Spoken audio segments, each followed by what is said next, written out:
Ladies and gentlemen, it's time. It's Thursday. It's Korner Booth Pregame. You ready?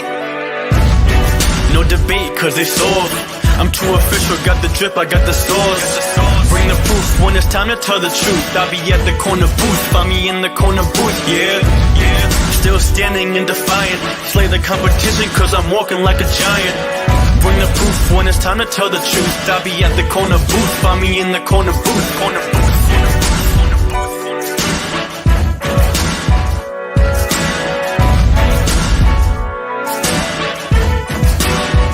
I see as well.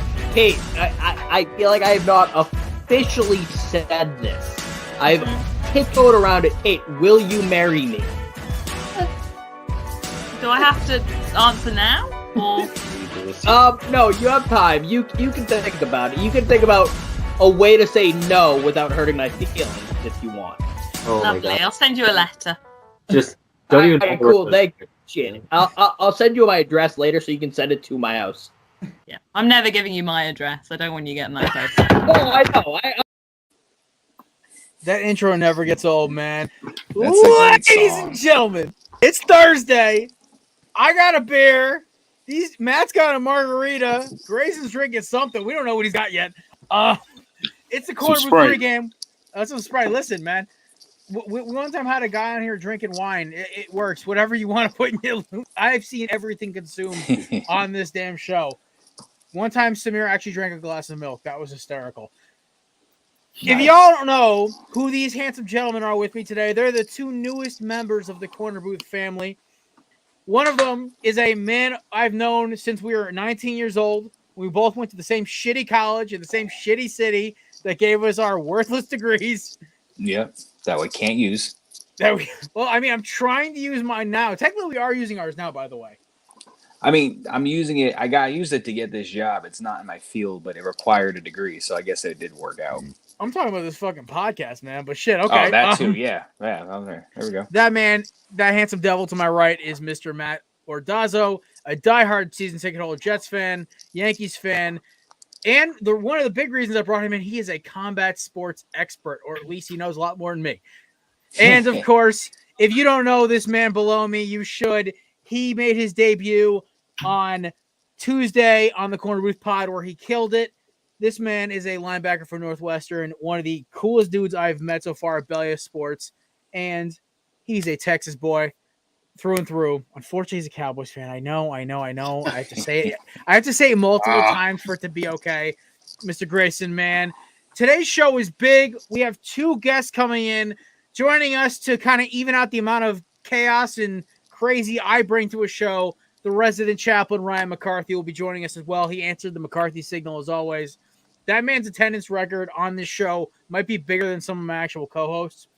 And, of course, at 7:15 p.m. Eastern Standard Time, defending his Lord and Savior, Nick Saban, host of the Korner Booth on the Tailgate in the Quad. Why is it Korner Booth in the Quad? He's going to kill me. Tailgate in the Quad podcast. The man, the myth, the legend, one of my closest friends in the whole world, Kevin, last name redacted, will be joining us to defend Nick Saban as he criticizes Jimbo Fisher for paying for players. It's a big show. We've got the Deshaun Watson takes. We've got the cowboy hats out, which means the Eagles made a move.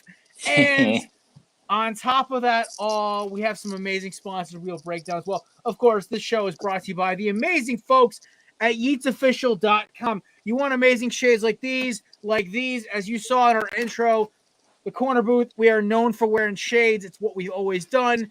These boys will learn eventually. It's okay, they're rookies. I'm not giving them shit today. These usually go to the top of the cowboy hat by about minute 15. They are our oldest sponsor, our longest running, and the one who's treated me and the boys the best. If you want a pair of shades like these that are Jared proof, that's the first thing I say. They are beach proof.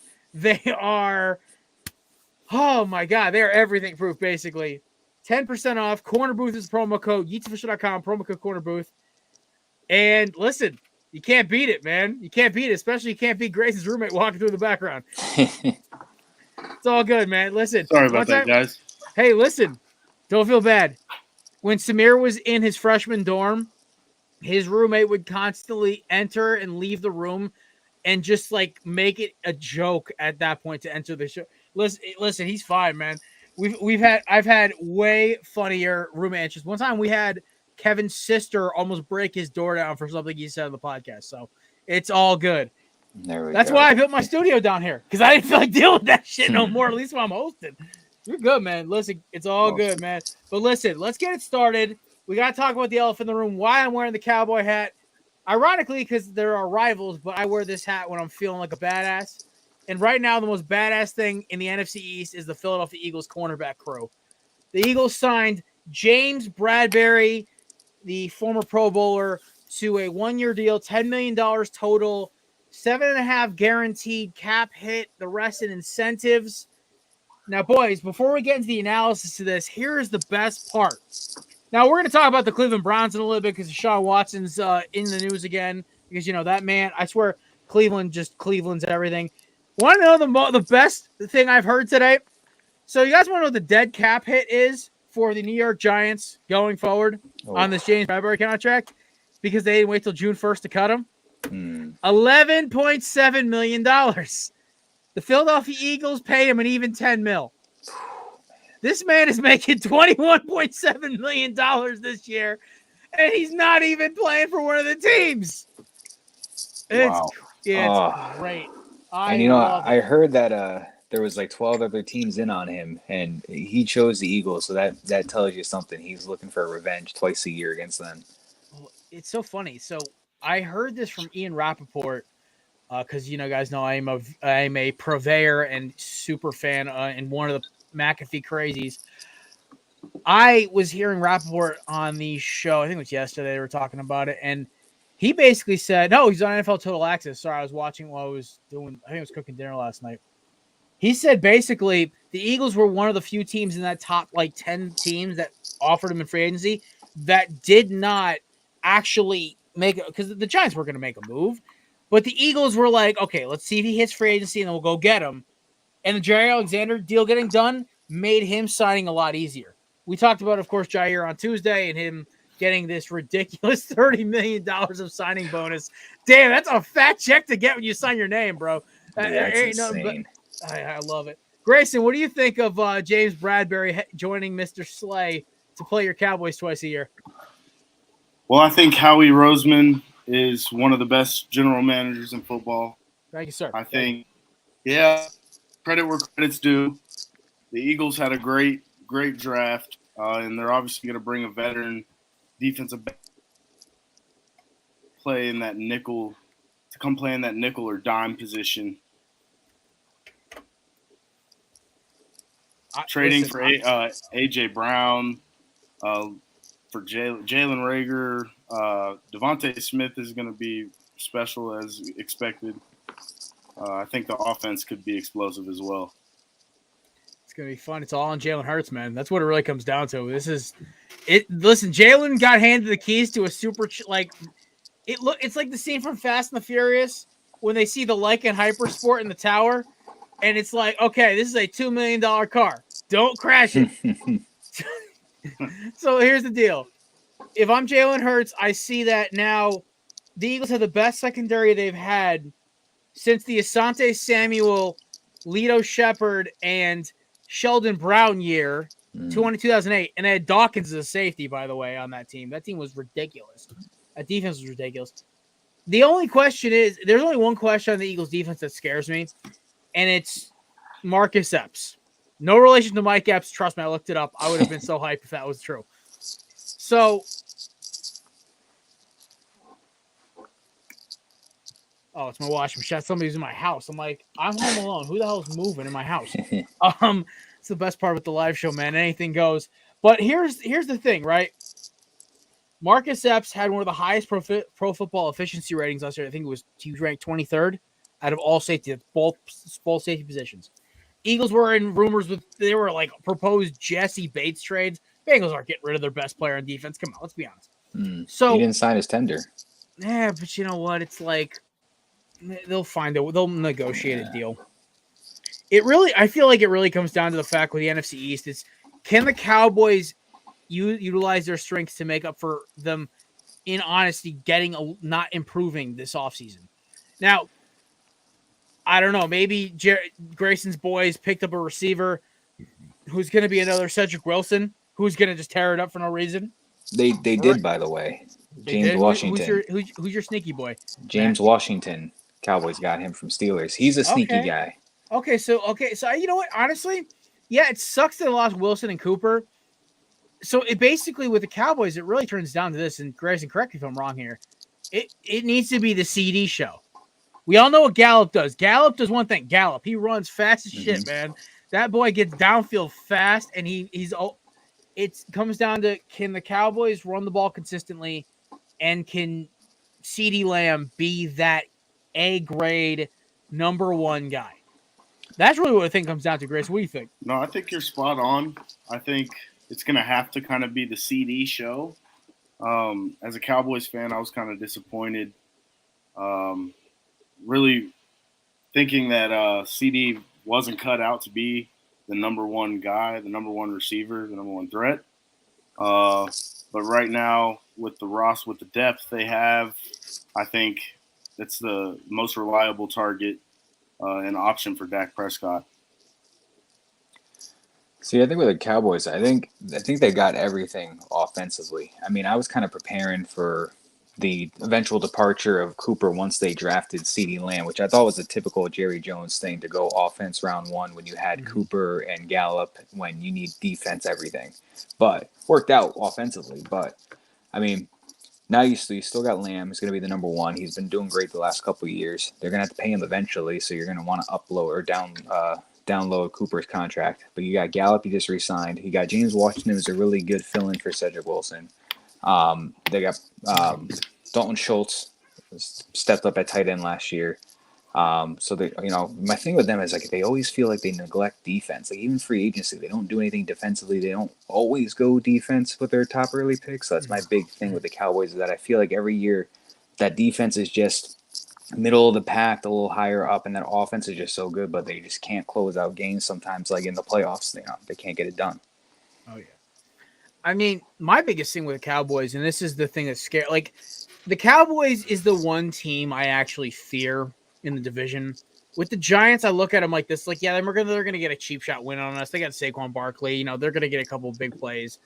But really, I more just fear the fact that if they lose somehow to they beat the Eagles, I have to hear from the fucking Giants fans that I all know the next day. That's the only thing I hate about the Giants. Honestly, I look at them like it's honestly better to be a Jets fan. And the next man coming on our show in a little bit is also a Jets fan, Matt. So you and Ryan can be kindred spirits. But the best thing about it right now with the Giants is that they are stuck with Daniel Jones for one more year. And so I thought Brian Dable was going to go off script and go get a quarterback in round 2 or 3. They had the guys available. Yeah, I thought Sam Howell to the Giants was a slam dunk, at least for the comedy purposes.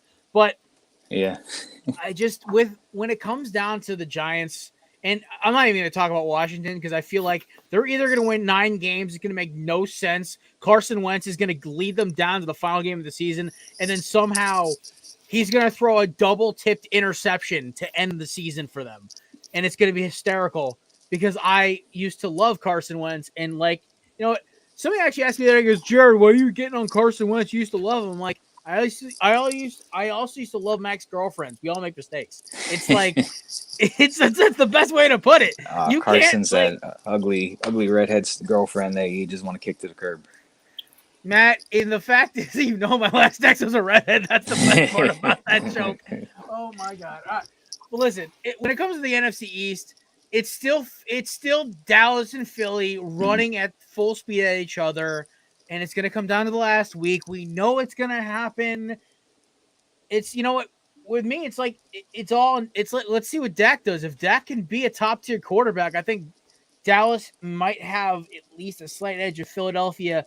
Has gelling issues, but the Bradbury thing does make it a little more like that defense is now like if Marcus Epps even plays average, and so does Anthony Harris in that back end, like with that D line, the fact that now they have Nakobe Dean, I almost said Devin White, wow, Nakobe Dean, Kazir White, and Hassan Reddick as linebackers, like It's a really good starting 11 on that backside of the ball. That's looking like an old Jim Johnson defense back when we were kids. I'm excited for this. But yeah, so I don't feel like we should scar our viewers anymore with telling them any more about the fact that we're talking Eagles football, because I know we usually lose viewers that way. But all right, let's talk about Fox NFL Sunday. So if you guys have been living under a rock, not you guys, but for anybody who's been living under a rock for the past 5-6 months, the NFL cycle of commentators has been switching up. Al Michaels, the GOAT, is moving to Amazon with Kirk Herbstreit. I am ecstatic for that partnership, by the way. Say what you want about Kirk Herbstreit with his comments about the NIL or anything like that. He's whatever. But Kirk Herbstreit is a commentator and Al Michaels for Thursday Night Football, that's mint money, dude. Like, that sounds amazing to me. You have Joe Buck and Troy Aikman doing the one thing that actually makes them more popular by replacing the garbage crap that ESPN rolled out last year with Steve Levy, that arrogant, pompous prick Louis Riddick, and Bob or Brian or one of the Greasies. I don't know. There's 1,000 of them. So here's the deal, right? They replaced Brian Greasy with Dane Orlovsky, Connecticut resident. Yeah, Shelton Gale. One of the Carson Wentz staunch defender, Philadelphia Eagles lover, Dane Orlovsky. Got to pronounce like they do on every show he goes on. And the best part about that is that that's their B crew, because there's so many Monday Night doubleheaders this year for some reason. And the best part about all this is Greg Olsen and Kevin Burkhardt are going to be the Fox NFL Sunday Game of the Week crew. The only thing that would have made this better is if they had Greg Olsen and Gus Johnson. And as a college fan, Grayson, he's called some of your games, man. Gus Johnson is fucking electric. That man shits dynamite. He's so awesome. And once again, we're bringing in a man who has a higher attendance record than most of my co-hosts. Literally, we have a nickname for a GIF I sent him called the McCarthy signal. When I need a guest, I need guys to fill seats, and I need a man who's going to bring some holiness to this unholy realm. I call this man host of the No Credentials Required podcast, commentator for the North Louisiana Alliance Football League. I totally butchered that. And a good overall craft brew connoisseur and a great man, Mr. Ryan McCarthy. Ahoy, gentlemen. What's going on? Howdy. So introductions in order. Ryan, this is Matt. He is Matt and Grayson. These are the rookies. They are joining the Korner Booth Crew. Welcome, rookies. Texas boy. He played ball at Northwestern. He was the intern for Kendrick at Valley Football this year. And Matt is one of my college buddies and a diehard season ticket holder Jets fan. Nice. I knew you'd get along with him already. Hey, it pays when your team's bad and the tickets cost like $500 for the whole year. But I'll post this before we get back to Greg Olsen. Ryan and Matt, me and Grayson will give our conditions in a second to this. But I think it honestly is easier now. It's almost more optimistic to be a Jets fan in New York than it is a Giants fan right now. Oh, Am I wrong? 100%. Not even question. Like, Matt, you saw the graphic my boys posted in the group in the chill chat. Yeah. Oh, about no, Zach Wilson being the best situation for all the rookies from last year. Yeah, I don't understand how it can't be.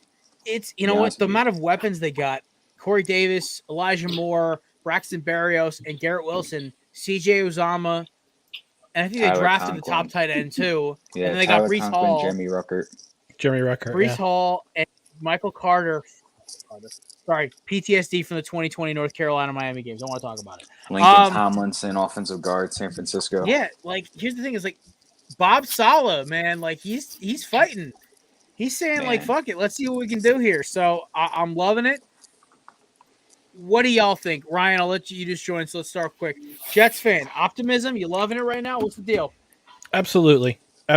This team is poised to make some noise. If I may go with the rhyme, in 2021, it's going to depend on how the first 8-9 weeks of the season go. They play. I don't know if this has been like this for any other team, but they got to play the AFC North, all 4 AFC North teams for the first 4 weeks of the year. I think if they come out with a split, it's going to be a good season.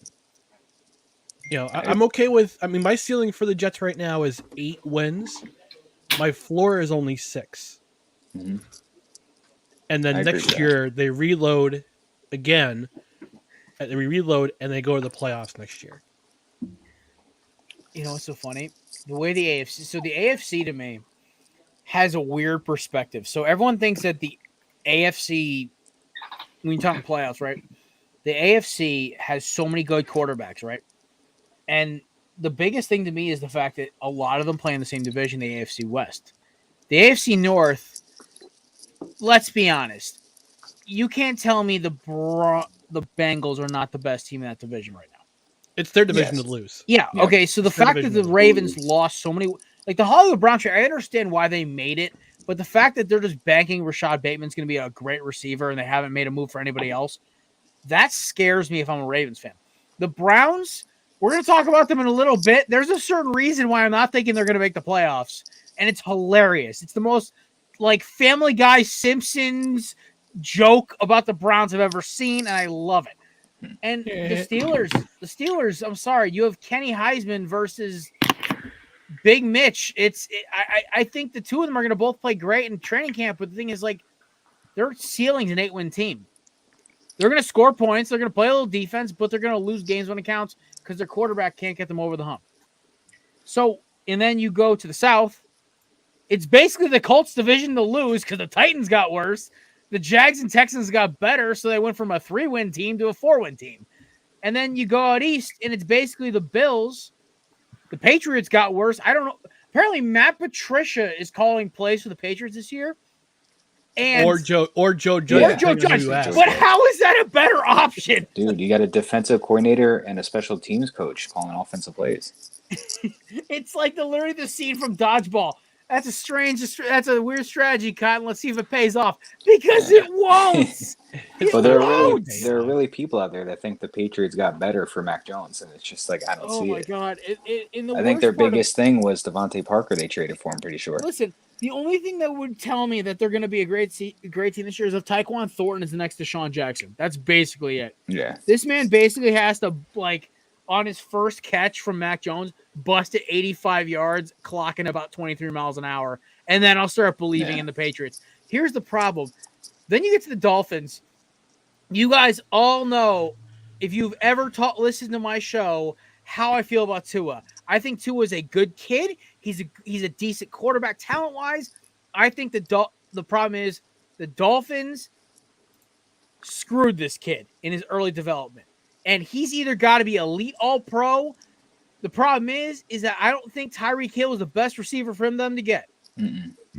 They should have gone out and got like a Keenan Allen, a guy who's going to be open by 5 yards because he broke a corner's ankles. Not a guy in Tyreek Hill who basically looks like you strapped a Camaro engine to a go-kart and said, go.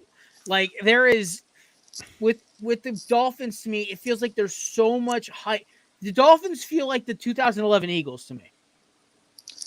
You know who? Where there's so much juice, but there's something missing. You know who I think would have been the perfect receiver they could have traded for if they could take back that Tyreek Hill trade?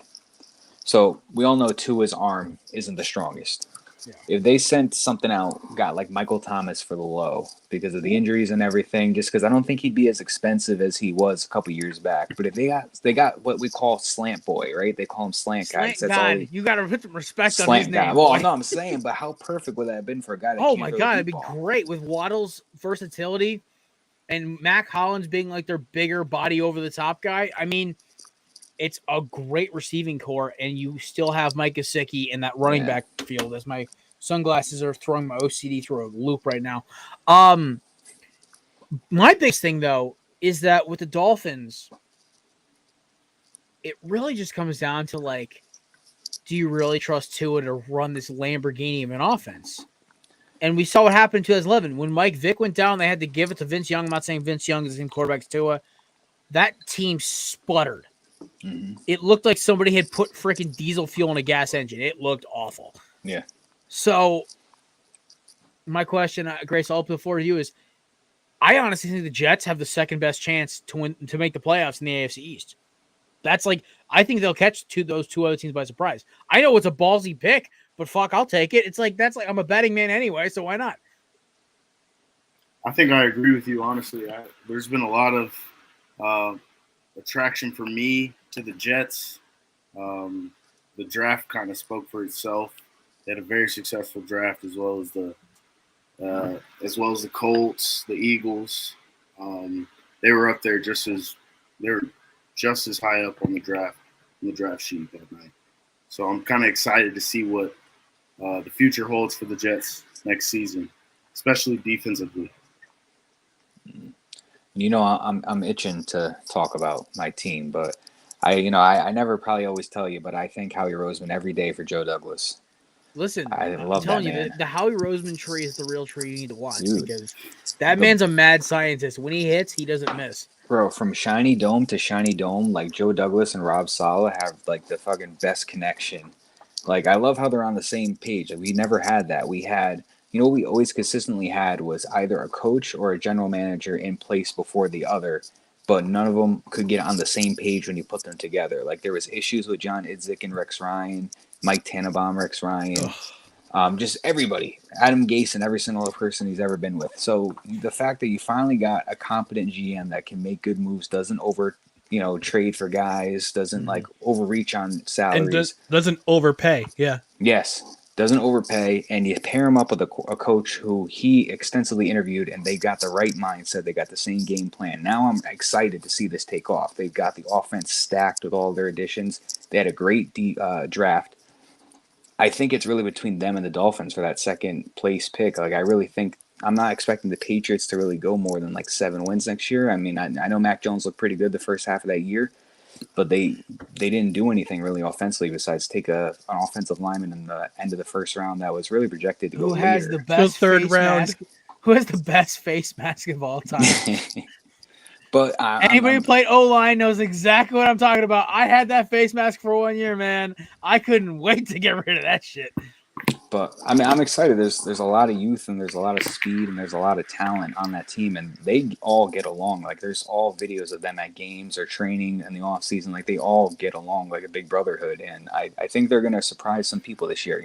Like Ryan said, I'm not going to say they're going to go, 11, 12 wins or anything like that. I can see, high and off at like 8 wins. I was looking at the schedule, trying to do my best non-biased thing, and I saw like 7 wins, at best. Maybe more. They can surprise and come up with some upsets. You don't know what's going to happen with the Browns situation, and the Steelers is up in the air. They can go 2-2 the first 4 weeks of the season. But I'm going to be honest, I'm expecting playoffs next year. Like, I'm thinking next year is the year that they take off. Yeah. If there's no playoffs in 2023, that's going to be a massive disappointment. Oh yeah. Especially if they have a decent year this year. Mm-hmm. If they don't blow the playoffs in 2023, that'll be a huge disappointment. I mean, in reality, if they go more than 4 wins, they've improved. But I'm really expecting like to at least double that win total. I'm slapping at least $50 on the Jets win over.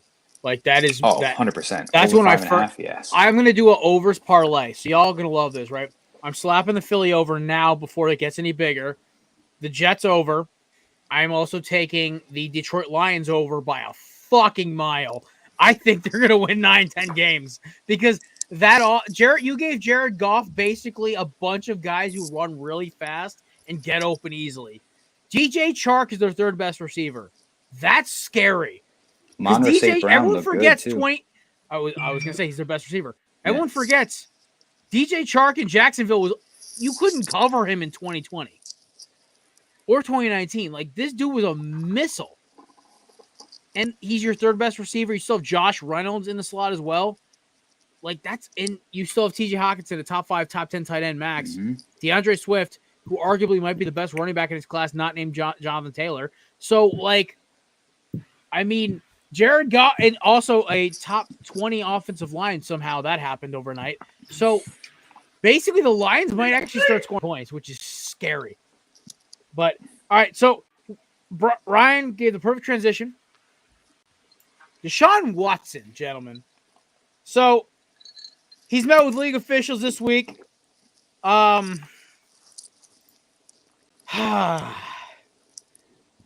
Some first of all, the civil trial moved to 2023.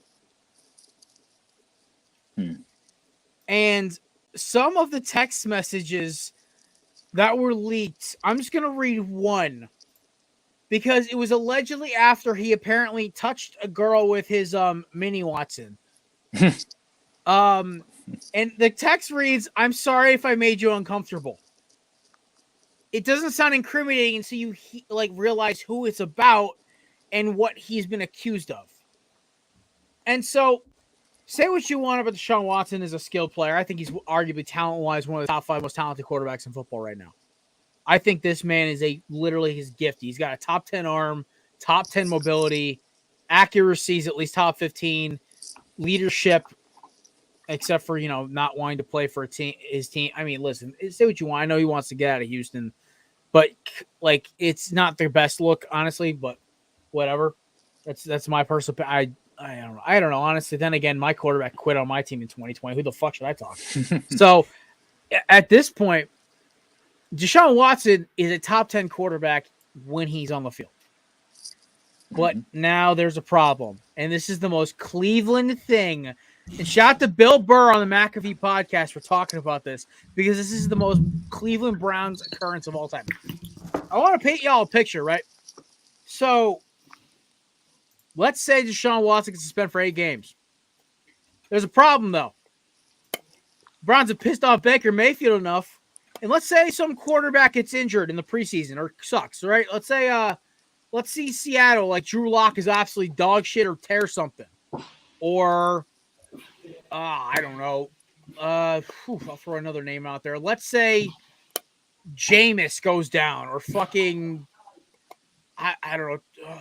I'll keep throwing random teams out there. Let's say Daniel Jones tears something, right?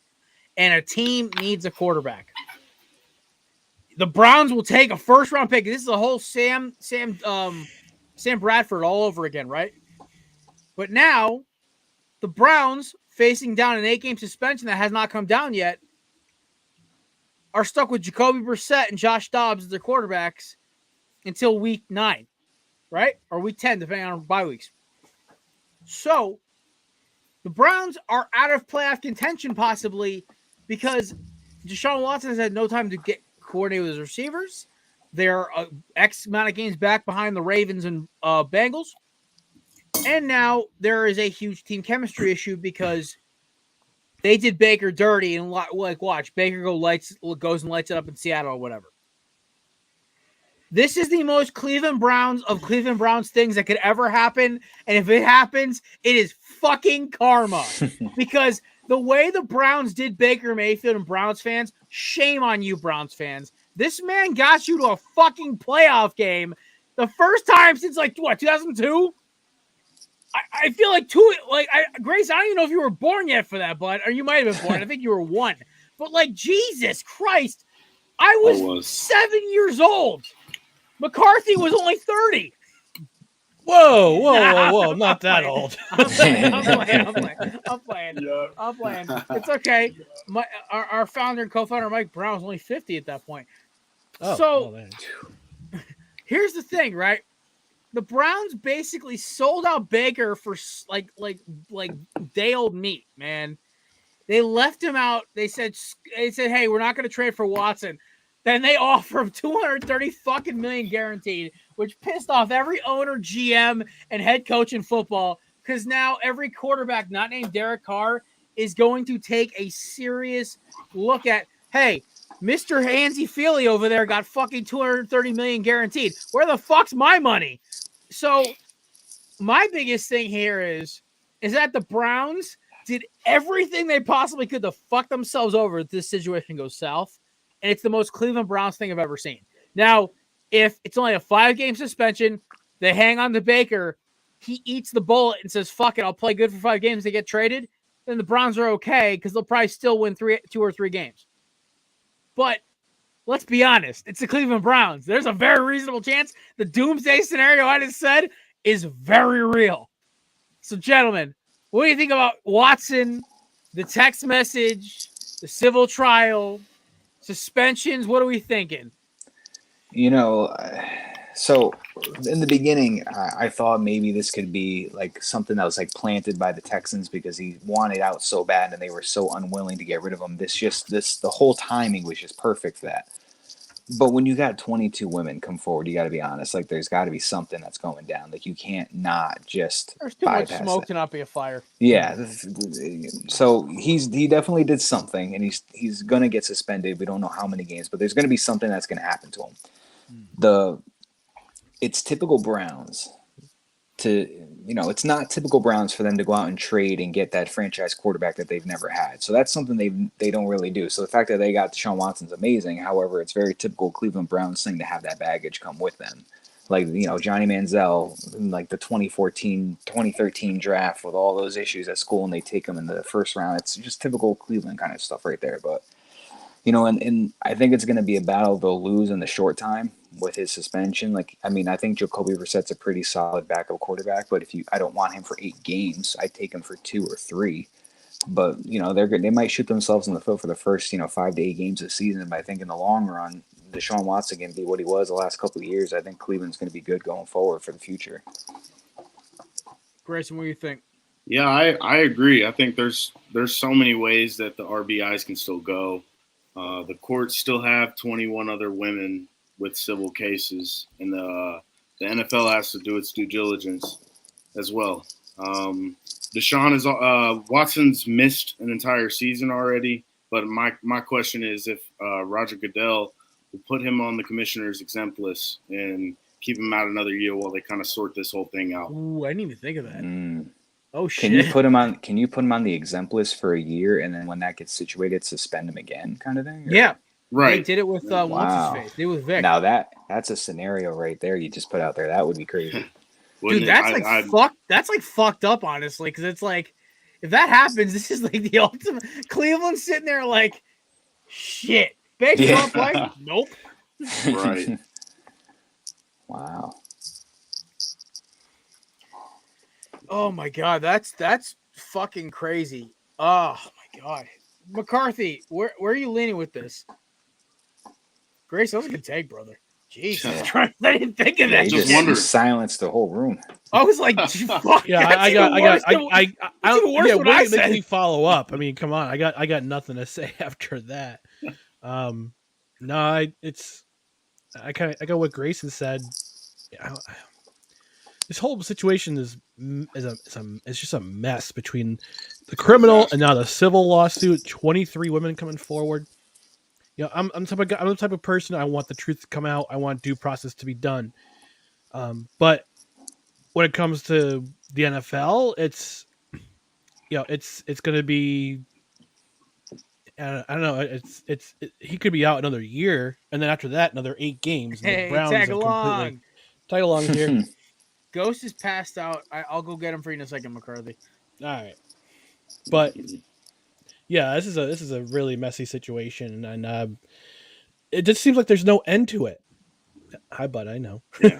It's kind of like COVID. Yeah. Do not mention that evil bastard's name on this podcast ever again. No, now it's monkeypox. Oh, God, they're gonna call something new next. Wait, no, it's gonna be like the new shit with like the fucking naming stars after people. Can I get the COVID variant named after me? Yeah. Shit, like, is that possible? The Jared variant, really loud, really doesn't do shit.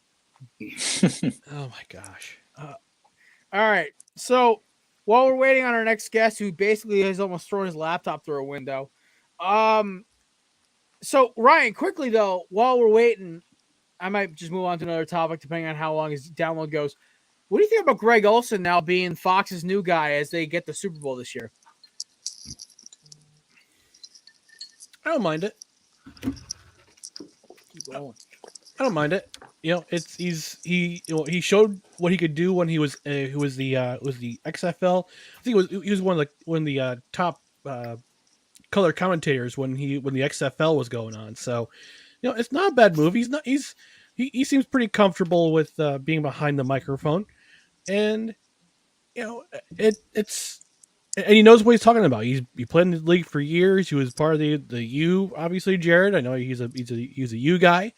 But he seems comfortable behind the mic. He has years of experience in the NFL. He knows what he's talking about when it comes to when it comes to playing and breaking down stuff. So no, it's a decent move. I don't mind it at all. I think as long as it's not Jason Witten, I'm fine with that. That was so fucking bad. Or Booger McFarland. Oh, Yo, man. the bug. Oh man, you remember Kelvin? He was like, he's a Popeye's biscuit away from being a linebacker or something like that. He said, Here's Kelvin my monster. Benjamin. Everyone missed him. Oh, Yeah. There you go, buddy. You know, it's hard to hold a 20-pound cat for more than like 30 minutes. Oof. I think the Surgeon General doesn't recommend that. Well, I mean, the thing is, he's got sleeping places all over my office. He's got the box from my sister's couch she never returned and got for free. She basically said to me, she goes, I'm like, hey, when you get this couch out of my office, she goes, when the other one wears out, I'll just put that one in. I'm like, you cheap fuck. And then, because then her and my my future brother-in-law's apartment, it's like it's very small and it's very like squared, so it's like they can get one couch in there. Then you have Ghost's favorite spot on my couch. Then you have his favorite spot on my freaking shelf. Then you have his spot on my desk, and it's like, oh, his cat hair, there's clumps of cat hair everywhere.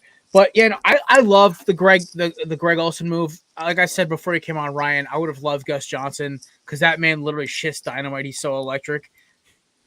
It's in every time the man calls a Big Ten. I watch Big Ten football games because of him. It literally like he's like Marv Albert, where it's like you feel the energy.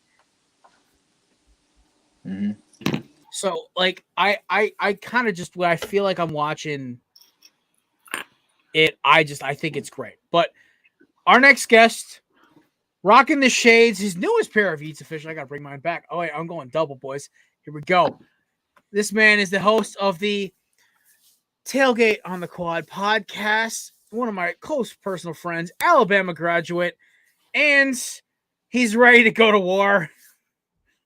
Ladies and gentlemen, my friend, Kevin, last name redacted. You're finally learning about the last name thing. I actually have two pairs of these now. I got a pink pair too, but I decided, I got the blue quarter zip, the blue shirt. I got to go the blue glasses. Fair enough. Kevin, by the way, the man to your right is our newest rookie, Grayson.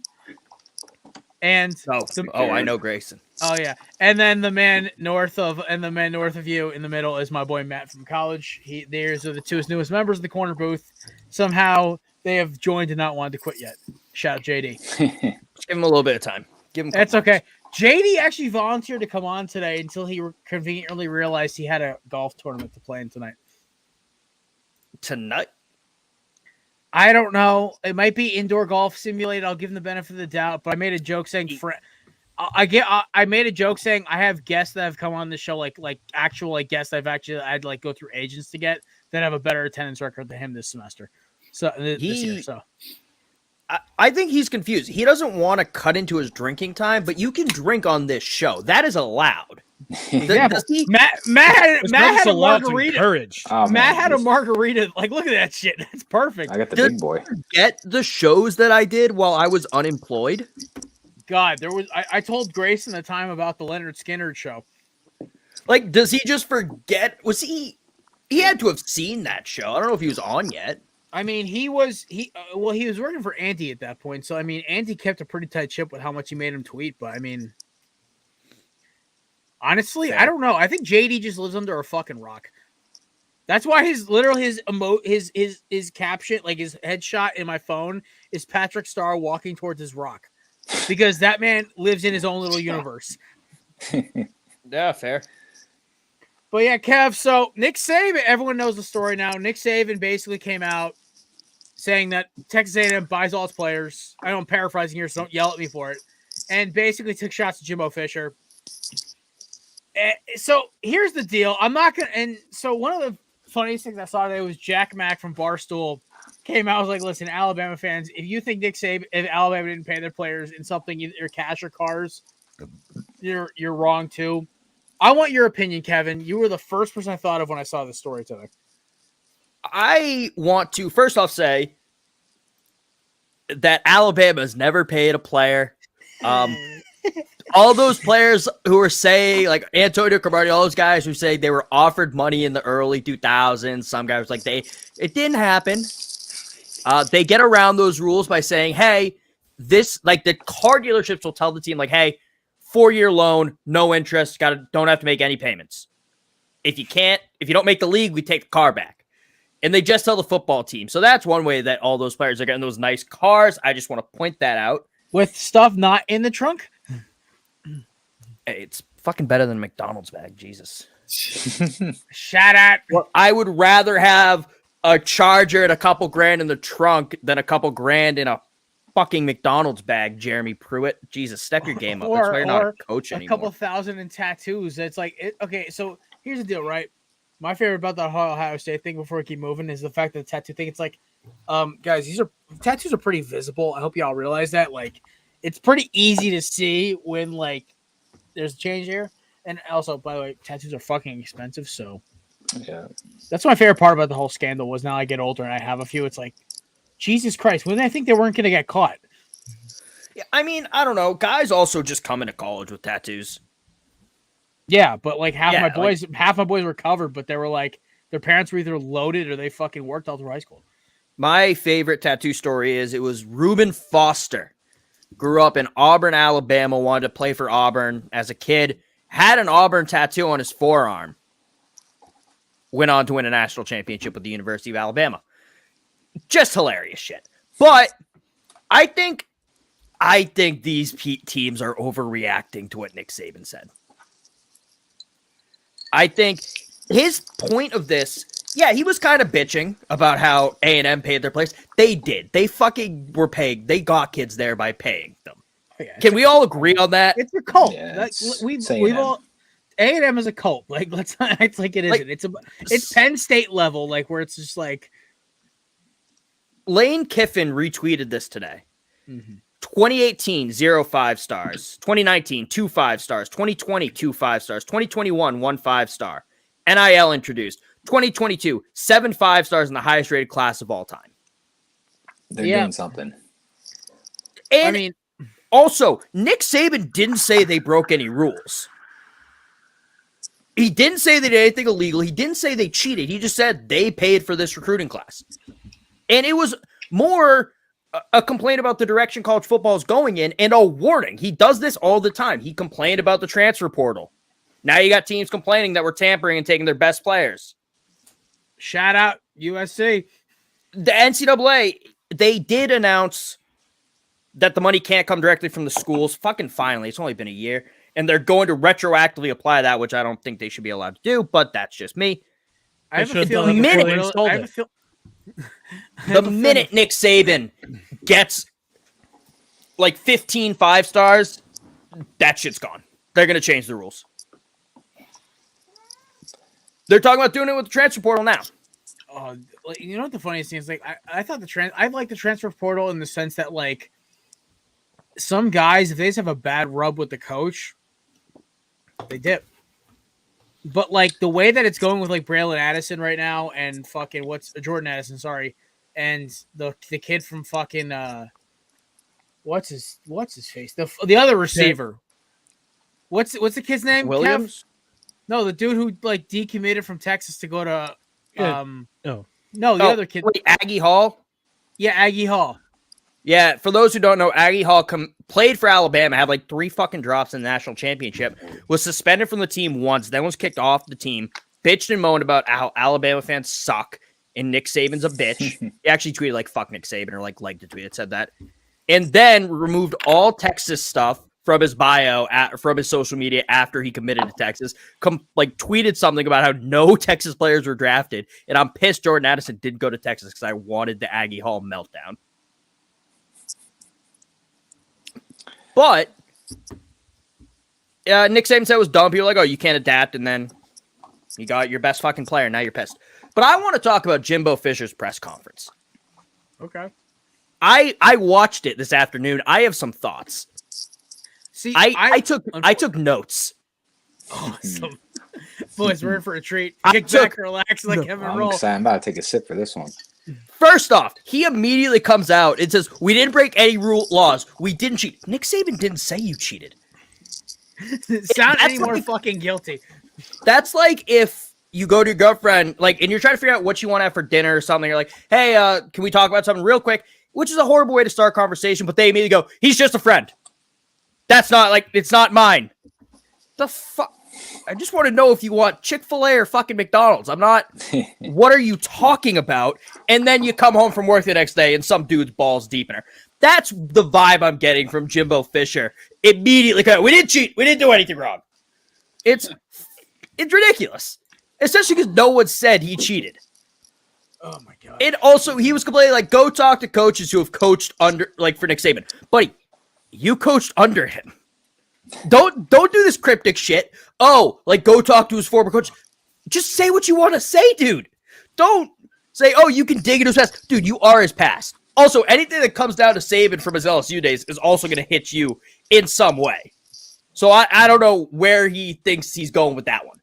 I mean, you really want to make Jared happy? Just go dig into Jimbo's FSU days. That would make my fucking year. Oh, we're getting to that too. I can't wait. We'll skip ahead. We'll skip ahead in my notes just for you, Jared. I love you, buddy. He said, you coach with people. Bobby Bowden, you learn how to do things the right way. You coach with other people. You learn how to do things the wrong day. He name dropped Bobby Bowden and was alluding to Nick Saban. Bobby Bowden had 14 wins vacated in his last year. FSU put on a 4-year probation and had the number of visits had their scholarships reduced. So what right way are you learning from Bobby Bowden? One of the game's greats. I'm not talking shit about Bobby Bowden. I'm talking shit about Jimbo Fisher and his memory of how history has gone. And going into NCAA sanctions, Texas A&M does things right. We've always done things right. His second year, they got hit with NCAA violations for improper recruiting tactics. But then again, Kevin, I will in one devil's advocate here. Name me a big name team who hasn't gotten at least slapped or investigated for this shit. Like NCAA investigations are bullshit, or at least they used to be. Some of them used to be bullshit. Some of them used to be like all witch hunts. Oh, I'm not saying that no team has done it. Fucking Alabama pays its players. Are you shitting me? Ohio State pays its players. Clemson pays its players. Miami lost a fucking half a decade because they paid all their players. SMU still has barely recovered. Pony Express. Shout out to Shapiro. But you can't go in and say, oh, we always do these right. When it was his first year that the violations happened. You can't come in and say that, Jimbo. Yeah, Jimbo Fisher. Yeah, no, Jimbo Fisher was definitely he was defensive in that press conference. I agree with you, Kev. Nick Saban always has a motive behind his actions.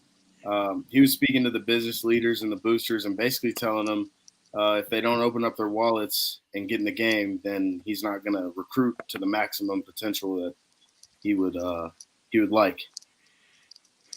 100%. This was a call to boost, which I don't know why the boosters aren't giving money. We have the former CEO of fucking Lockheed Martin. We have Alexander Shenanigans, who will probably give the school money. I don't think he went to Alabama, but he's got billboards all over the goddamn state. For anyone who's been to Alabama, it's like, it's not a landmark because there's so many of them, but you could not drive anywhere without seeing an Alexander Shenanigans billboard. It's absurd.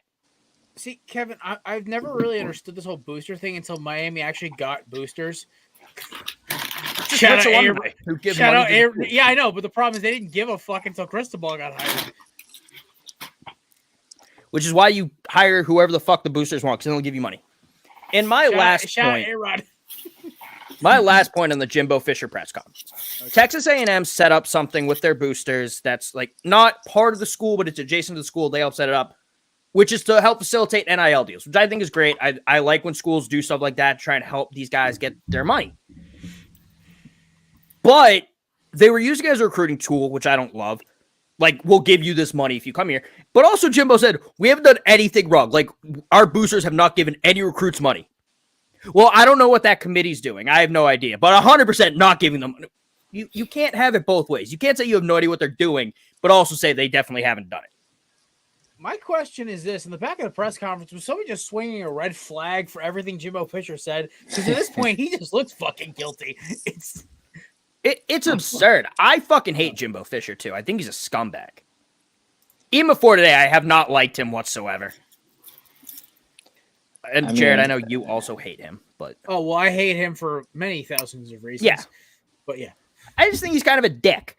Oh, and also, he's talking about like being a man and like talking shit out face to face, not running to the press. Wait, is he going full Mike Gundy? Like Nick Saban answers his question to to other people, not talking about it with Jimbo Fish. But he also said how he refused to take Nick Saban's phone call and immediately ran to a press conference. Yeah, how do you say, like, oh, I was brought up on confrontation, I enjoy it, I embrace it, but like, oh, I'm not going to answer his phone call. That's the easiest thing to do, is to talk to somebody on the phone because you don't have to go face to face to them. Yeah, he also said how, like, for years, they spoke glowingly of each other. They both respected each other, both liked each other. But now Jimbo's like, no, I've known, all his former coaches know he's like this. They know that he's a scumbag paying his blood. The fuck, Jimbo? What are you talking about? That is just a defensive man that got caught doing nothing wrong, but just took it that route. Oh, he was doing something wrong. I'm not saying with this. I'm not saying this was wrong. But like I said, nobody comes out and be like, we haven't cheated. We haven't broken any laws. Oh, yeah, unless they did something. Without being accused of it. I think courts would rule that self-incrimination because he definitely did something. Also, shout out Deion Sanders, who was pissed, tweeted about it. According to Paul Feinbaum, a.k.a. SEC Jesus, him and Nick Saban have spoken on the phone. They are dealing with it. So, I'm not surprised. Primetime seems like a real straight shooter. Love the guy, but just want to put out there, that's how you deal with this. You don't run to a press conference, a hastily put together press conference. That is true. Fair. Kev, you want to stay around for a little NBA and a little Korner Booth dartboard? Sure. All right. So quick, unless y'all live under a rock, the Dubs kicked the living shit out of the Mavs last night. Your boy lost $5 thanks to DraftKings because, you know, I'm a gambling man. I'll live and die by it. I won't die by it, let's be honest, but I'm too cheap to die by it. But yeah, so the Dubs blew him out last night. Lucas says I got to be better than this. Yeah, Luca, 21 points. Come on, I had you on the over for at least 30. Fuck off. It's all that beer he drank with Boban. Oh my god, I love everyone defending it. If you all haven't seen it, Luca was caught at a cafe. I believe it was in Santa Barbara somewhere. I don't even know. Either way, he was drinking a beer. It was like 11 o'clock in the morning. It's like, if you haven't had a beer at 11 o'clock in the morning in your 20s, you haven't lived. May not have had it at a cafe, but yeah, you've had one at 11 a.m. somewhere. Oh no, I had one at what was the place in downtown that used to have the great brunch, Matt? New Haven. The one on the corner was like Box, whatever it's called. Box, whatever it's called. Oh, I don't. Box 367, or whatever the fuck it's called. Yeah. So like yeah, I had a Guinness there at 10 a.m. Okay, so Luca, I stand with you. It may have been St. Patrick's Day, but Luca, I stand with you. Oh my god! But yeah, no, the Dubs kicked their ass last night. Good news for you, Kev. Al Horford's COVID negative for game 2. He's good to go. Yeah, I mean, that was a big loss the other night, but I still think the Celtics will win. I think once Smart comes back 100%, we'll be fine. Oh, yeah. Curious to see how, he's going to perform after being now negative from COVID, but I just, sometimes you get those lingering effects of fatigue and things like that, so I wonder if he's just going to kind of get thrown in there and just see about his stamina is what I'm curious about seeing. Oh, Marcus Smart's back for game 2 also, by the way. Just got the is he 100% though? Because it wasn't COVID, was it? No, it was just an injury. Yeah, so it's like, I don't know. I kind of look at it this way. So, Kev, we never got. I want your take on this. What do you think about boys getting James Bradbury? I mean, I think it all depends on how Jalen Hurts does. I know he led y'all to the playoffs last year. He had a good year, but if he makes that next jump, which he has to, because the offensive line's pretty good. You got A.J. Brown. You got Miles Sanders back there. This is a make or break year for him. If they don't win the division, I can see them going after another quarterback next year. The next year's quarterback class is good. Oh, yeah. They were doing I was looking at it last week, and so I did 2 lists, right? I did, Kevin, because you and me had this conversation 1,000 times. I did if Tyler Van Dyke declares, and if he doesn't. And still, you have 3 or 4 guys who are all first-round picks at quarterback. Yes, I don't think he will unless he breaks literally every meaningful NCAA record next year. I think the only way he declares is if he's like a Heisman runner-up and Miami's like in a New Year's Bowl game. That's I my. still don't that's know my if he'll declare because I still think he's probably going to be the third quarterback off the board then. But I mean, we've seen now with like guys like Russell Wilson, it's like it doesn't. It's honestly might be better to be third off the board because then you're not sent to fucking Jacksonville. Yeah, but also then you won't have a lot of money. Not I true, think but he's if you're comfortably behind Stroud and Young. If they have comparable years, they're going to go ahead of him. Will Levis, weirdly, some people have as the first quarterback off the I board. don't get Will Levis. I watched one game with him. It's like I see. They also said he's good. He's a first round pick. Yeah, but it's like he looks so raw to me. That's the problem. It's like I understand it's always about the fucking potential, and I don't. It's odd to me. I look at the tape and I see second round pick, but nobody's ever gonna fucking listen to me. So it's like who cares? I see first rounder, but oh my god! One of the best things I saw today also was I was sitting in a customer's driveway waiting for him to open the door for me to go seal a floor because Thursday bullshit. I was watching part of the Volume Sports podcast with Kevin's favorite commentator, Colin Cowherd. He had my former favorite quarterback, Carson Wentz, talking about his exit from the Colts. They brought up Jim Irsay's comments saying that last year was a mistake. I mean, in Carson's defense, 27-7 is not really a bad year, stats-wise. But then you look at the last game, and numbers lie all the time. We had this whole conversation on Tuesday, me and Grayson and Samir. But my biggest thing is with this is like he's talking about, the Colts did this, Colts did that. I'm like, anybody else just think like Carson Wentz is just going to play himself out of the league because he just doesn't understand you have to say die on a play or two? I'm starting to get the vibe like he's going to play in Washington for a year or two.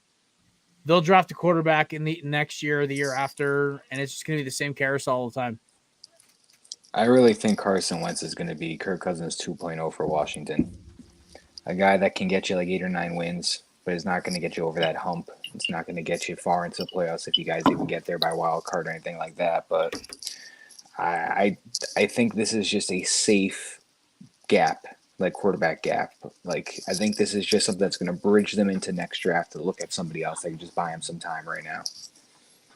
Just so they don't have to put out, they got to re-sign Ryan Fitzpatrick and put him out there again or anything like that. So a couple other quick headlines. I was looking at this just now because while we were talking. A couple quick headlines. Apparently, according as of last couple hours, actually, reports states that Jesse Bates and the Bengals contract situation has no tangible progress. No. I mean, the kicker is with Jesse Bates is that he's a great player and everything. And, why would you want to leave the Bengals? Because honestly, they're a team that's going to be probably the best team in the NFC North for at least the next 2 or 3 years. Because, I mean, that's if me or Grayson's doomsday scenarios. So, Kev, catch this. We're talking about Deshaun Watson and the trial and everything else. Grayson drops a nuclear bomb of a take to shut everyone up, basically stating that what happens if Goodell throws him on the exempt list because the civil trials get nasty and weird, and then, or not the civil trials, but like all this investigation gets odd, and then they suspend him after he gets off, and Baker doesn't want to play for the Bengals.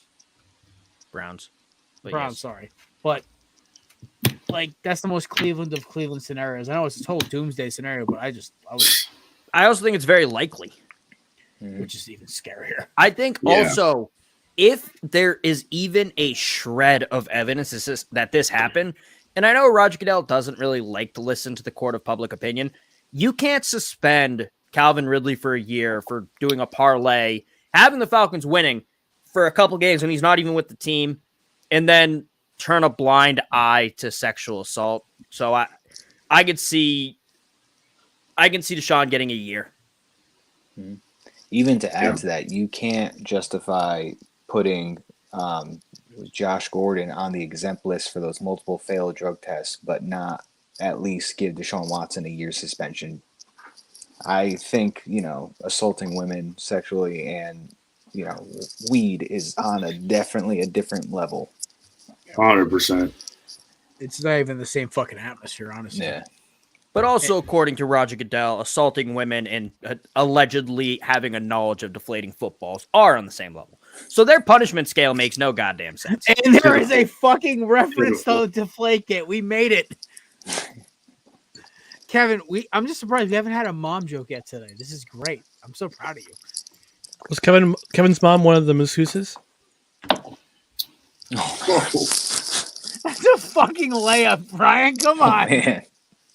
It's also kind of a fucked up joke. For who? Yes. For Ryan.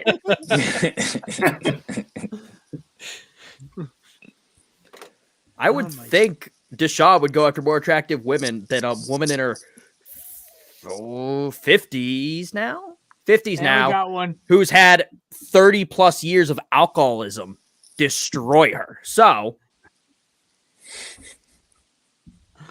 Oh my god! I forgot to warn Grayson's just Grayson. wildly uncomfortable right now. I forgot to warn Grayson and Matt about the mom jokes when you come on. You brought him up. I wasn't going to make one. Okay, first off, No, it's your fault. I know it's my fault. I'm not saying it wasn't my fault. Man, that one actually gave me a little tear. That was hilarious. Oh my god, Matt, just wait until you hang out with Kevin more. It just gets better. The best reactions about Kevin's mom jokes are my dad. Oh, Grayson is having some internet issues. He'll be back. I didn't know if he was having internet issues or was questioning every life choice that brought him to being on the show. Well, I felt bad because last show he had no microphone, and the Beats by Dre microphones on those headsets are fucking terrible. It's not like he was talking to a tin can. This one actually is a good mic. I'm proud of him. He's putting in the work for this. But yeah, no, I should have warned Matt and Grayson about this, and especially me fucking dropping a nuke grenade there and saying, "Hey, Kev, here's a layup, buddy." Yeah, I don't know what you expected. He expected chaos, and he got chaos. Well, Kevin, we've been best friends for like 3 or 4 years at this point. At this point, I'm not surprised if you don't make a fucking mom joke. Fair. I'm getting an internet update.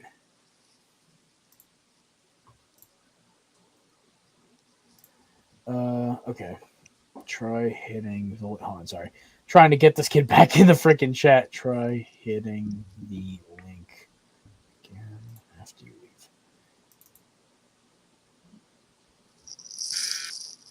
leave. Always fun internet connections. Kev, this is almost as good as the time we left Samir on the stream by himself. When was that? That was when you lost power randomly for no fucking reason, and Oh, I couldn't log in because Mike wasn't on his phone. Right. At one point, it was just Samir talking for 25 minutes into the fucking thing, and then we had dead air for about 20 minutes. That was great. Man. So Kev, with your show, when do you start doing previews?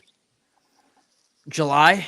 It's generally June, July. Fuck, I gotta start scheduling that shit. ACC, you got me locked in, right? Yes. I'm working on some guests for the different conferences right now. Oh, by the way, I started following one of your boys from Saturday Down South on TikTok, and I fucking love them. They're the shit. They're hilarious, but I think Cruz already said he would be on for the SEC preview, so that's fine.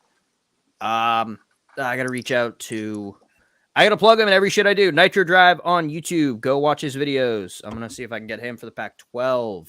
Ooh, yes. Oh, what's Big Ten. I got to think who I want for the Big Ten. Megan? Maybe. She's not really with Belly Up anymore. Let me think. I had someone I was going to reach out to, and then I completely forgot. I mean, you could also ask Grayson. He fucking played in the Big Ten for 3 years. Fair. That's fair. I don't know. Who the fuck was I going to ask? This beer tastes funky. What do you got there? Toasted lager by Blue Point. Smelling weird. Oh, Blue Point's good though. Well, I mean, listen, I went from this Green Gown double IPA by Berkshire. Mhm. Fucking love this beer. Citra, Sabaro, and Mosaic hops. 3 great ones right there. Are you And then you familiar have- with oh yeah. And then you guys both know. You guys have been friends with me for a long time. You guys know what my favorite one is right here. The fishy. Kevin watched me kill a 6-pack. Kevin watched me kill a 6-pack of this on the vineyard within like an hour. I've seen you kill many 6-packs. I can't wait till you guys actually get to meet each other in person. The stories you both have of me are probably terrifying. Matt, remember that time we were on the vineyard and you, me, and Pat filled up an entire box of beer cans? Yes. Remember that time we went for a jog and we had to stop because Pat couldn't keep up? Dad bod P. Oh my god. Oh, I remember that was when I had a drink at the house because I was 20. I wasn't 21 yet. Until, That's right. Yeah, we got kicked out of the liquor store. Yeah. Kevin, we got kicked out of a liquor store because Matt wasn't 21 yet. I was 20. I was gonna be It 21. was like a month and a Jameson's too. half. It wasn't even like that fucking shitty one. Why'd you by bring him Salvage- into a liquor store? Because we That's what I said. forgot that because in Connecticut you can bring a 20-year-old to the liquor store and they can't buy anything. In Mass, they will kick you out if you're with a 20-year-old. I'm gonna be honest. Connecticut's the weird one here. Yeah, I know it is, but we're used to that law. That's why. I mean, let's ask Grayson. Grayson, so welcome back. We're talking about this liquor store. Sorry so there's about a that. story, right? So on vacation, there's this island I go to off the coast of Cape Cod every year with Matt. Has been there with me, and so is Kevin. Matt was 6.5 years ago now. That was, 2016. Yeah, so about 6 years ago, me, Matt, and our other boy Pat went into a liquor store. Me and Pat were both 21. Matt was 21 in October. It was August. And in Connecticut, you can walk into a liquor store with a 21-year-old. You just can't buy anything. You can't be involved at all. But if you're in there, they have no issue with you. Right. So me and Pat went up to buy our booze. I bought I think we both had 30 racks on me, a bottle of whiskey. And Matt, they asked to see Matt's ID, and we're like, he's not buying anything. Like, we don't care. We can't serve you because you're with him. It's like, what if I say I don't know this fucking kid? What the fuck are you gonna do? And so we had to go to the most expensive liquor store on the fucking island to go get beer, which is fucking annoying. But so okay, you're a Texas boy. What are alcohol laws like in Texas when it comes to underage and going in with everything else? I mean, they're pretty, around 9 o'clock. I think they stopped selling beer at gas stations. They still don't serve it near school, campuses, private school campuses. They don't sell beer at a Walgreens but other than that, I mean, pretty loose on ID checks. Downtown, going to bars, things like that. I think it's pretty laid back in Texas as far as getting past that. If you're 20 years old, getting past that, I'm 21 check. Nice. I mean, this might just be a Connecticut thing, but I've never seen beer at a Walgreens before. Oh, I have. I walked into I was in Virginia. That's hilarious. Yeah, they don't do that up here. Yeah, Virginia and New York. No, New York does. You can walk into Walgreens up there. Beer. Yeah, because they have to pass laws for the bodegas. Dude, listen, Right. don't. So we have a New York style bodega across the street from my house, or like a street adjacent, whatever it is, and I fucking love it because I walk in there. It's a convenience store, and there's a fucking beer cooler, and it's great. But it's like the only bodega for 30 miles, and it's awesome. But poor old man's going out of business. Anyway, I don't know. I wanted an opinion on that because I thought it was fucking weird that we got kicked out of a liquor store when this kid was just literally. I think you had a bag of chips in your hand too.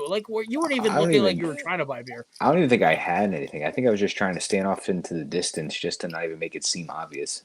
Yeah, no, it was funny because I think no, I remember this because I told you to go get the food, like the chips and dip and everything else, because that liquor store is like a little mini mart in it.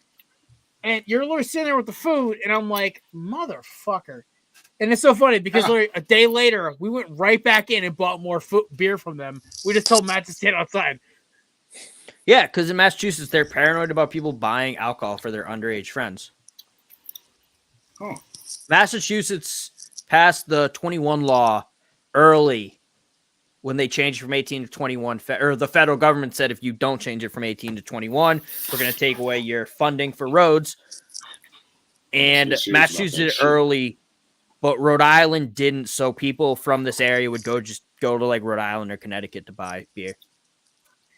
Yeah, my It's interesting. funny story. My aunt was 19 when they changed that rule, so she bought beer for like 9-10 months, and then had to stop buying beer for almost a year and a half. And there was no grandfather clause, so like a lot of states had it. Connecticut was like weird with it. Like some liquor stores honored it, some didn't. Oh no, that's me saying Connecticut's dumb. I'm not. Oh no, saying Connecticut's you're wrong. fucking stupid. Like- There's a reason. Like literally, I had a buddy of mine tell me he has a friend in Orlando, Florida, who's like, "Hey, he might have a job for you." I'm like, "Where's his email? Where can I send my resume? Like, get me the fuck out of this shithole state." Not having a grandfather clause, that's so weird. I know. Ron, we're talking about liquor. We're talking about liquor laws, and we brought up a story about me and Matt and our buddy getting tossed out of a liquor store on Martha's Vineyard because Matt was under 21, even though he was buying chips and we were buying beer. Yeah, you just don't bring him in. I'm still I don't blame We James. know for that I still now. can't get over the fact you thought it was a good idea to bring him in. So the 2 years later, me and Teddy, my brother-in-law, were both 21. My sister was 20. We walked in not thinking with my dad, and we all bought beer. My sister grabbed a fucking thing of salami for like fucking charcuterie, and I think some cheddar and a bag of chips, and was talking to us, walked out, was in line with us. They never said shit Yeah, do you know why? because Big Marcus was there. Yeah. My mom used to take me to the liquor store when I was like 5. They were like, well, this kid's clearly with a parent. They're not just trying to get booze. So that was a We found a way daily to bring trip in Heather my back up household. again. That was a daily trip in my household. Hey, kids, how was school? We got to go get more wine. It's so funny, right? So when I was a kid, my And my dad also, would- sorry, Jared, I don't mean to cut you off. Real quick, good. though, for those curious, like, oh, well, she finished it the night before or something. Like, there's no way she picked. Yeah, no, she picked us up from school fucking hammered. Nice. I feel like think your that- I feel like your life's gonna be a movie someday, Kev. Like your childhood's gonna be a movie. Oh, no, an I mean, dude dropped alcoholic three- middle class white woman. I agree. Oh, no, Ryan. those don't exist. I mean, also to Kevin's credit, dude dropped $300 on Bruins Rangers tickets for a gone date. So I mean, It wasn't a date. I don't want to talk about that right now.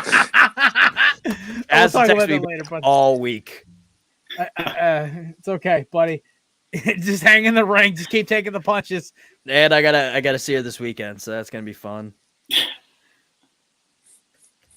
Dude, be like Ali, man. Bob and weave. Just avoid the headmakers. You got it. We believe in you, Kev.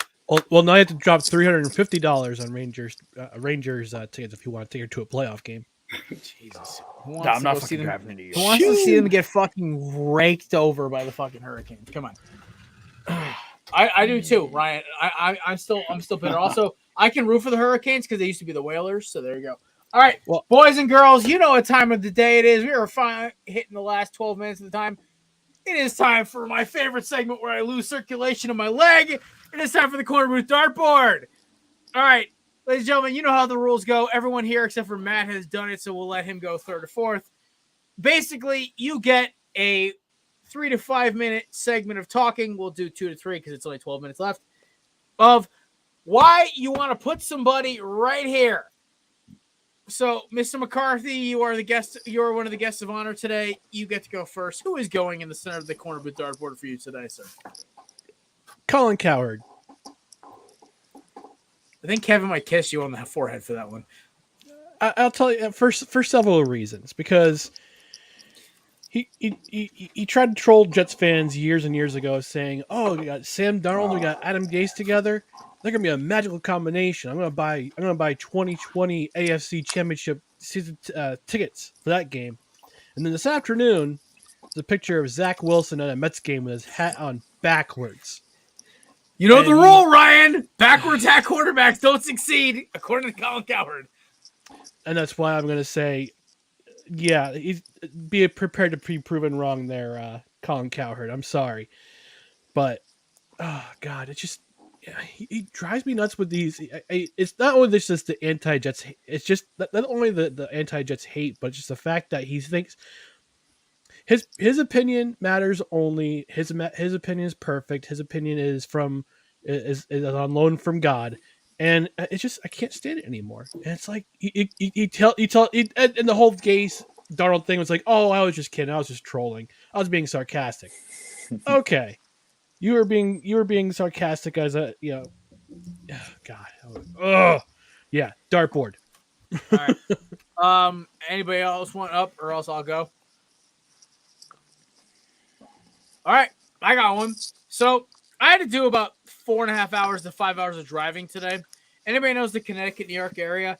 I had to go from Southbury, where I live by Newtown, to Greenwich, up to Portchester, then up to Sherman, Connecticut, and then back down to Southbury.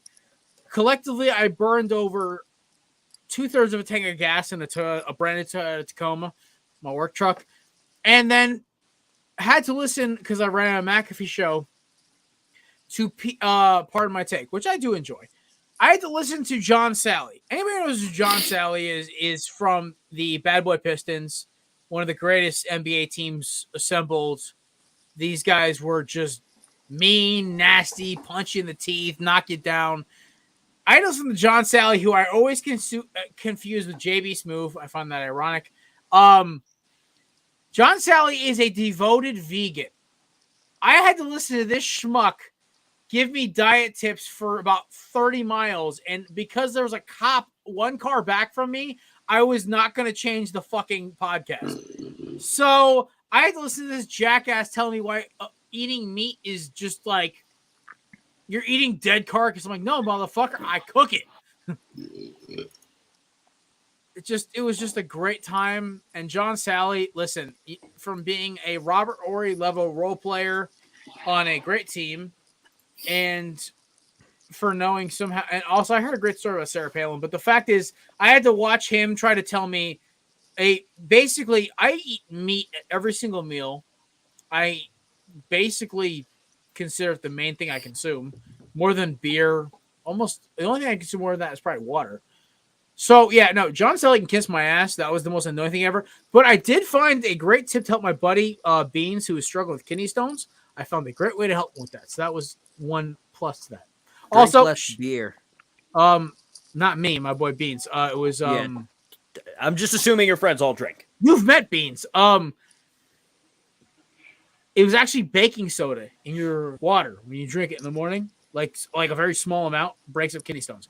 Also, shout out to my boy Nolan and his fiance now, Alexa. They just got engaged. Oh no, sorry, Alexa. She's only called Alex. They just got engaged today, so congratulations to Nolan and Alexa. Alex, Jesus Christ, the Burtwells. So there you go. All right, Kevin, who you got? I thought you were about to say shout out my boy Nolan and his kidney stones. So that was gonna be weird. Jimbo Fisher. I mean, come on. I went on a fucking rant about him. He may not have cheated, but his wife sure as shit did. So fuck you, Jimbo. Oh man, Jesus Christ, Grayson, you got somebody for me today. Fuck it. I'm gonna put Deshaun Watson. Browns fans got Baker Mayfield really, really in the hot seat now, and just simple. Stop touching women. Keep your hands to yourself, Deshaun Watson. Fuck you. Just simple and sweet. I love it. All right, Matt, the rookie. What you got for me? I want to switch courses. I want to pay attention a little bit of baseball. So the other day, I'm driving home from work, and I'm listening to. Actually, mind you, I'll touch up on what you were talking about with that Connecticut shit. I had to go to South Norwalk for work, and on the way home after 2 o'clock, going back to New Haven, I hit the traffic everywhere from exit 23 to 44. And I'm listening to Craig Carton and Evan Roberts on the radio, and they're talking about a particular guy the Yankees made a big trade for last deadline. Mid-tier Yankees team trading for a big-time outfielder, 25 home runs at the time, strikeout machine, if you haven't guessed who I'm talking about. Joey Gallo. It hurts to put a fellow Paisan on the list, but I'm throwing the dart at Joey Gallo on this one. Paisan, I love it. So, I mean, all right. So I don't know the exact quote, so I'm going to paraphrase, but I'm listening to Carton and Roberts, and Carton's pretty much saying that Gallo put out something saying, listen, I'm a low average baseball player. I swing for the fences and I strike out a lot. I'm not a contact guy, and that's how I am, and you've got to just kind of deal with that. I'm like, here's a guy, not to quote Chris Collinsworth, here's a guy who is pretty much saying at like 28, 29 years old, I am set in my ways. I'm stubborn. I'm not going to prove myself. I'm tired of seeing that guy swing for the fences and miss, strike out 4 times a game, then go the next game and hit 1 home run, 2 home runs. And then he goes on to say, oh, DJ LeMahieu hits the ball so much. I can't imagine how he does that. What do you mean you don't know how another guy hits the ball so many times? Like, you don't want to ask him, hey, what are you doing? Because I can't hit the ball for shit. My average is like 209, if that, maybe less. So I'm throwing the dart at Joey Gallo because no baseball player out there should say I either strike out a lot or I swing for the fences, and there's no in between. Deal with it. I don't have a high average, and I'm not going to have a high average. That's just some shit I don't want to hear, and if I'm Cashman, I'm trading that dude instantly. Gotta love it. All right. I mean, listen, we'll take Gallo out in the desert, man. Shit, we need more. Dude, I'll give you him for a penny. We'll give you Geraldo Perdomo. Okay, the dude's got a great bat. He hits for average. He basically just plays every position in the infield. We'll give it to you for Joey Gallo with a bag of dirt. If you throw in a 6-pack of Modelo, Amber Lager, I'll give you Aaron Hicks too. Don't tempt me with that. Actually, no, we have a lot of outfielders. We don't need outfielders. We'll just have Joey play DH for us. So we have officially gotten through the debut of Matt Ordazzo, our newest member of the Korner Booth Pod, and of course Grayson has been a member of Belly for a while. Grayson, of course, is finishing up his internship working for Kendrick. Everyone in here knows me and Kendrick love button heads. Grayson, you want to hear a funny Kendrick story before we sign off today? Yeah, bring it on. All right, so me and Kevin and Samir had Kendrick on for a football show. Probably, I'd say January of 2021, right? So probably like the very end of my Eagles' demise with the Carson Wentz thing. I boldly looked Kendrick in the eye and said, my Eagles will finish with a better record than your Seahawks. He proceeded to roast me, or at least he thought he was, for about 20 minutes. When the Eagles made the playoffs and the Seahawks imploded like bad dynamite, I reached out to him multiple times to come on my show. I went on his when I had a COVID scare and I couldn't go anywhere else. I'm like, fuck it, I'm bored as fuck. Might as well go on your show. Avoided the topic. My favorite Kendrick story, man. When Russell Wilson got traded, his Twitter looked like a bad Edgar Allan Poe. Oh, man, it was depressing. I wonder what like, the Jesus, bro, like you good?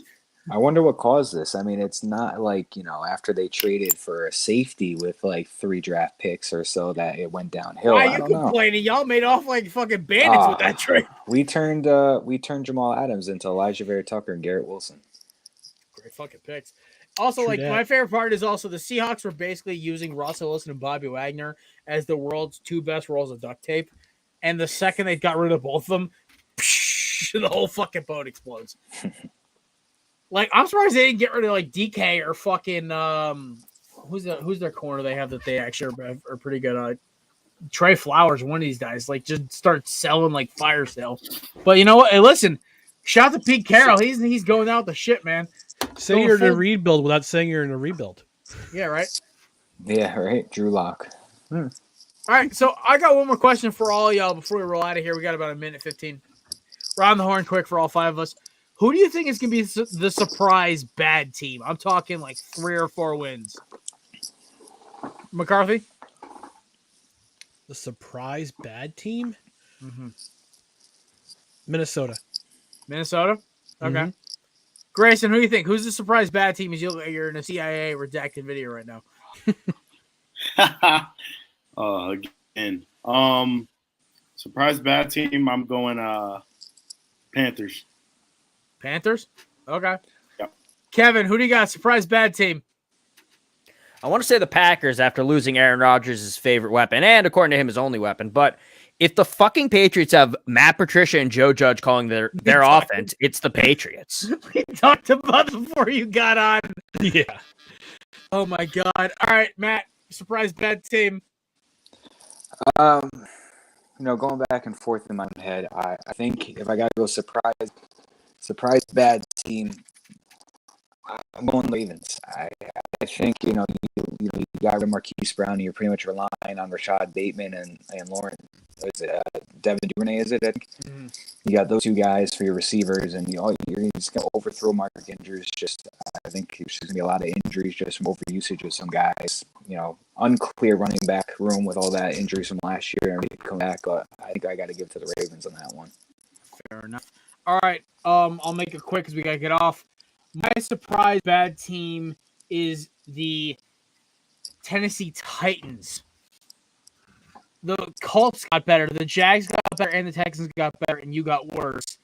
And I'm sorry, I feel like we're going to have a lot of games where they're going to pack the box, and we're going to hear a lot of calls from McWillis early in training camp. Unfortunately for Mike Vrabel, who honestly might be one of the better coaches for when it comes to rah-rah and getting the dudes going. Also, Mike Vrabel is Ohio as a human being, so I love it. But watch any Mike Vrabel story about him ripping cigs before Patriots practices is hysterical. But the Titans, I feel like, are hitting the regress right now. They'll be back because I think Malik Willis and Treylon Burks were great picks, but they're going to take a year or two down because the Colts are loaded, and apparently they're getting Julio Jones. It's just they're just waiting until June 1st to sign him, which is smart, I guess. I don't know how that works, but I guess someone with the salary cap. Either way, I think the Titans are going to be that year. They're going to be like a 5-win team, 6-win team because Tannehill's going to be bad. Their offense is going to get stopped a lot, and they're going to lose a lot of games.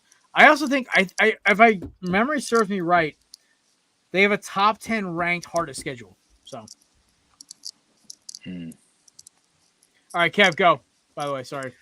Paul Feinbaum's a liar. Deion Sanders has not spoken to Nick Saban, said he admires him and he respects him as a coach, but he said you do not say that stuff publicly and then expect to have a private conversation about it. And then Deion Sanders challenged Alabama to a football game.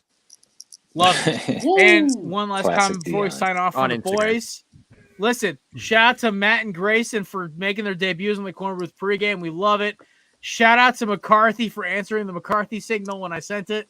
And Kevin for coming on to defend Nick Saban for Jimbo Fisher, seeming so fucking guilty. Also, last comment from me. Fuck you, Paul Feinbaum. I've hated you since day one. All right, ladies and gentlemen, that's the Korner. Paul! Ladies and gentlemen, that's the Korner Pregame. Of course, one more sponsor. We're sponsored by the amazing people at Candy Dips. You want a great alternative to dip and chewing tobacco? Listen, I am one of those guys. I struggle with getting off that shit. This, vaping, the whole 9 yards. This is a great alternative. I love their mango. It's my favorite, obviously. But also their wintergreen non-CBD alternative. Basically tastes like wintergreen Coke. And if you know, it is. That's some goat shit right there. Like, I'm telling you right now, promo code BellyUpSports. I think this was Korner Booth BellyUp for 20% off right now. I've had like 7 of my golf buddies all text me about the promo code. And they all 5 of them actually listen to the show, which is great. The other 2 just don't like sports, I guess, except for golf. They're losers. But ladies and gentlemen, promo code BellyUp for 20% off. Candidips.com. Listen, you can't beat this shit. It's great stuff. I go through about maybe a quarter tin a day when I'm working. I love it. It works. Takes a little of the edge off. No THC, no nicotine. It's good stuff, man. I'm telling you, Candy Dips. Great sponsor of Belly Sports. And also shout out to our friends over at eatsofficial.com. Promo code Korner, 10% off. Appreciate y'all stopping by. We will be back Tuesday. Me, Grayson, and Samir will have, I think, a guest on. I have to confirm with him. We'll see you. Have a great weekend. Do not drink and drive. And also, enjoy the weather. Peace.